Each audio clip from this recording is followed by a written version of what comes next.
Шалбарды бастамастан бұрын ең бірінші қалтасын тігіп аламыз. Қалта ойындысы, алдыңғы отыратын сызығы. Қалтаның екі мешковинасы болады. Біреуі, екіншісі. Қалтаның кіретін жері, орны. Ең бірінші шалбардың алдыңғы жартысын алып, бір жартысын бетпе-бет маталарын оң беті мен оң бетін бір-біріне қарастырып, былай түйістіресіздер. Тігісті. Мата жылжып кетпес үшін булавкамен қыстырып аласыздар.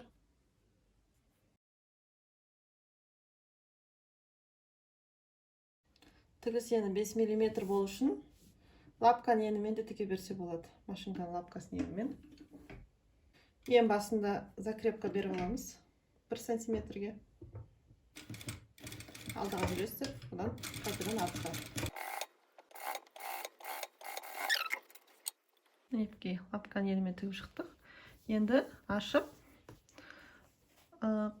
мешковина жаққа қарай жатқызасыздар тігісті. Былай.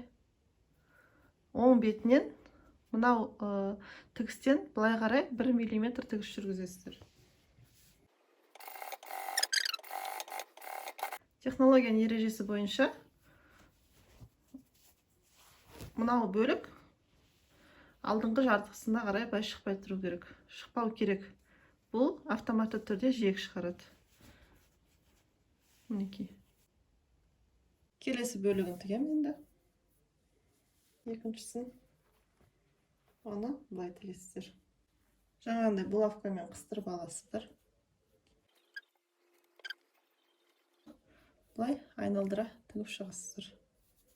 Үстің жағына теспейсіздер, о жағына белдікпен ұсталады, тұтас бір тігіс болады. Бірден оверлокпен тігсе де болады. Мен сіздерге түсінікті болу үшін ең бірінші осындай тігіспен көрсетіп жатырмын.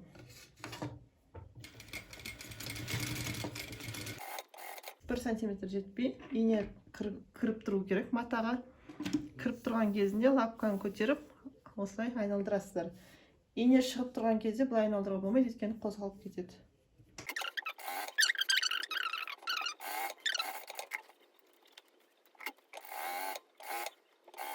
Қалтамыз дайын болды. Қалтаның дорбасы, мешковинасы. Алдыңғы шалбардың жартысы. Екіншісінде тура осындай әдіспен тігесіздер. Сосын ары қарай көрсетемін. Киім тігіп жатқан кезде әр тігісіңіз үтіктелу керек. Матаға байланысты үтіктелу тәсілі де әртүрлі болады.